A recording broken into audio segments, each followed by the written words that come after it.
ಮಹಾರಾಷ್ಟ್ರದ ಪಶ್ಚಿಮ ಘಟ್ಟ ಬೆಳಗಾವಿ ಜಿಲ್ಲೆಯಲ್ಲೂ ಕೂಡ ಮಳೆ ಅಬ್ಬರ ಹೆಚ್ಚಾಗಿದೆ. ಅಪಾಯ ಮಟ್ಟವನ್ನು ಮೀರಿದಂತ ಕೃಷ್ಣಾ, ಘಟಪ್ರಭಾ, ಮಲಪ್ರಭಾ. ಮಹಾರಾಷ್ಟ್ರದಿಂದ ಕೃಷ್ಣಾ ನದಿಗೆ 1.10 ಲಕ್ಷ ಕ್ಯೂಸೆಕ್ ನೀರು ರಿಲೀಸ್ ಆಗಿದೆ. ಘಟಪ್ರಭಾ ನದಿಗೆ 24,000 ಕ್ಯೂಸೆಕ್ ನೀರು ಹರಿದು ಬರ್ತಾ ಇದೆ. ಹೀಗಾಗಿ ಇಲ್ಲೂ ಕೂಡ ಅಪಾಯದ ಮಟ್ಟ ಮೀರಿ ನದಿಗಳು ಹರಿತಾ ಇವೆ. ನದಿ ಪಾತ್ರದಲ್ಲಿರುವಂತಹ ದೇವಸ್ಥಾನಗಳಿಗೂ ಕೂಡ ಜಲ ದಿಗ್ಬಂಧನ. ಮಲಪ್ರಭಾ ನದಿಗೆ 10,000 ಕ್ಯೂಸೆಕ್ ನೀರು ಹರಿದು ಬರ್ತಾ ಇದೆ.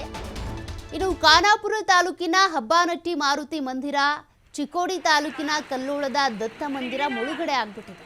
ನಿಪ್ಪಾಣಿಯ ಕಾರದಗ ಗ್ರಾಮದ ಬಂಗಾಲಿ ಬಾಬಾ ದರ್ಗಾಗೆ ಅಂತೂ ಜಲ ದಿಗ್ಬಂಧನ. ಇದೇ ರೀತಿಯಾಗಿ ಚಿಕ್ಕೋಡಿ ತಾಲೂಕಿನ ಕೃಷ್ಣಾ ನದಿ ಪಾತ್ರಕ್ಕೆ ತಹಶೀಲ್ದಾರ್ ಅವರು ಭೇಟಿ ಕೊಟ್ಟು ಎಲ್ಲ ಮಾಹಿತಿ ಕೊಟ್ಟಿದ್ದಾರೆ. ಎಲ್ಲೆಲ್ಲಿ ಏನೇನು ಮುಳುಗಡೆ ಆಗಿದೆ, ಎಲ್ಲೆಲ್ಲಿ ಅಪಾಯದ ಪರಿಸ್ಥಿತಿ ಇದೆ.